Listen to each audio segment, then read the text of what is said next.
Assalamualaikum warahmatullahi wabarakatuh. Hai teman-teman, gimana nih kabar kalian? Oke, di video kali ini kita akan membahas mengenai tips dan trik menghadapi tes SKD CPNS tahun 2021 nanti. Ini sesuai dengan pengalaman pribadi saya yang alhamdulillah saya pernah lolos tes SKD sebanyak 2 kali, yaitu di tahun 2018 dan tahun 2019 kemarin. Oh ya teman-teman, jangan lupa subscribe untuk membantu channel ini semakin berkembang ke depannya. Dan jangan lupa di like dan share juga kalau kalian merasa video ini bermanfaat.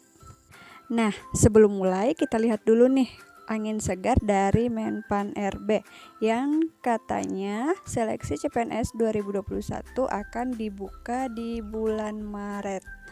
Kita lihat di sini tertulis Menpan RB menyebut untuk jadwal seleksi CPNS 2021 akan berbeda dibanding 3 periode seleksi CPNS sebelumnya.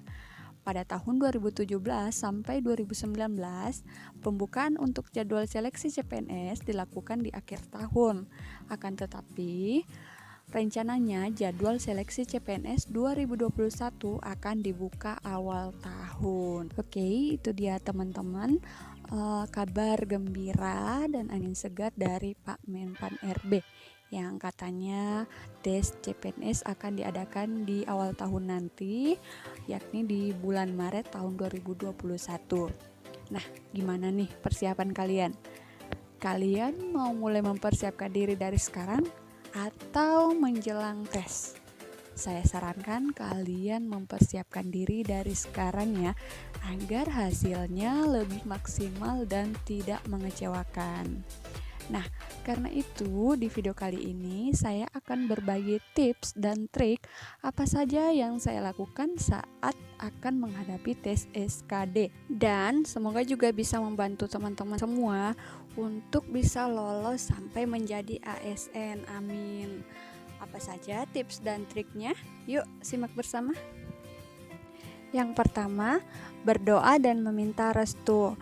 Apapun yang akan kita lakukan, yang akan kita usahakan, ada baiknya kita berdoa ya teman-teman, karena kita manusia cuma bisa berusaha, yang menentukan tetap adalah Tuhan. Kemudian minta doa restu juga kepada orang terdekat kita, orang tua, juga suami atau istri kalau kalian sudah menikah, agar apapun yang kita usahakan nantinya semoga bisa berjalan lancar dan berkah ya teman-teman.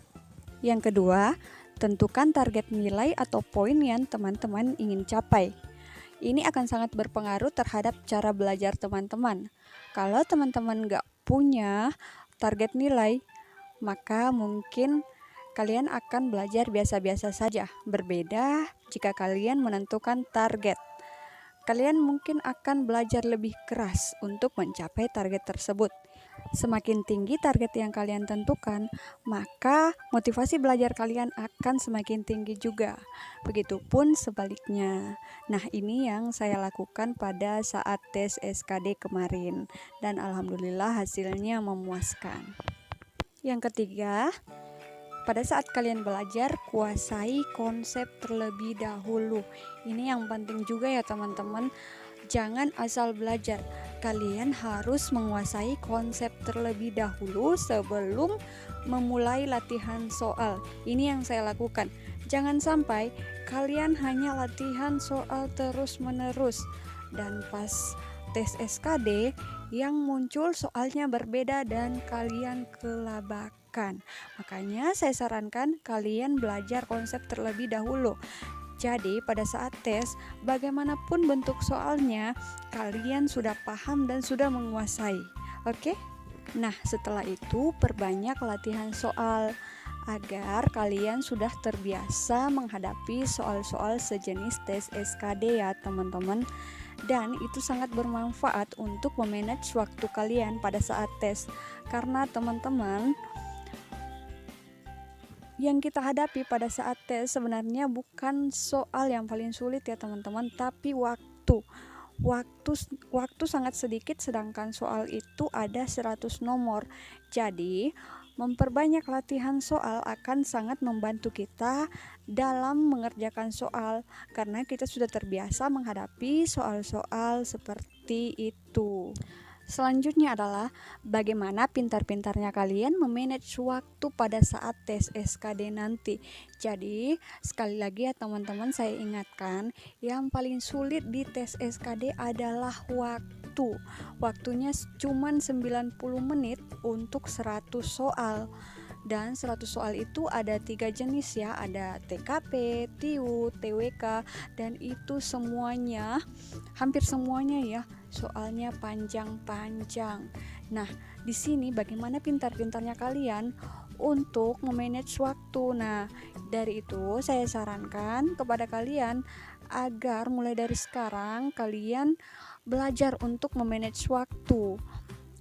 Nah, di sini fungsinya juga ya, kenapa kalian harus banyak-banyak latihan soal agar kalian sudah terbiasa nantinya untuk memanage waktu. Untuk manajemen waktu ini mungkin akan kita bahas lebih detail ya teman-teman di video selanjutnya, bagaimana saya memanage waktu, bagaimana cara saya memanage waktu 90 menit itu bisa menghandle 100 nomor sampai masih tersisa sekitar kurang lebih 7 menit waktu saya waktu itu teman-teman. Jadi nanti akan kita bahas. Selanjutnya, pelajari trik kerja cepat. Ini masih berhubungan dengan manajemen waktu ya teman-teman.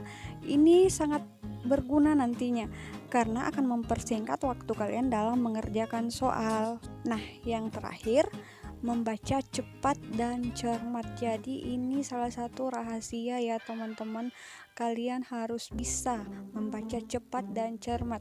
Jangan cuma bisa membaca cepat aja tapi nggak cermat. Kalian bisa membaca cepat tapi akan lupa apa inti dari soalnya. Jadi kalian harus bisa cepat dan cermat. Untuk hal ini saya benar-benar sangat sarankan kalian mulai latihan dari sekarang. Apalagi untuk kalian yang belum bisa membaca cepat dan cermat. Ada beberapa kasus dari teman-teman kita, mereka kehabisan waktu karena nggak bisa melakukan ini. Ada sih beberapa soal yang kita hanya perlu membaca inti dari soal tersebut.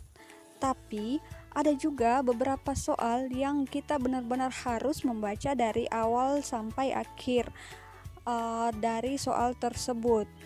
Nah, itu dia tips dan trik dari saya teman-teman ya, semoga bisa berguna. Saya nggak ada maksud sama sekali untuk menggurui kalian, saya hanya membagikan pengalaman, semoga bisa bermanfaat untuk kita semua. Terima kasih sudah menonton, sampai jumpa di video selanjutnya.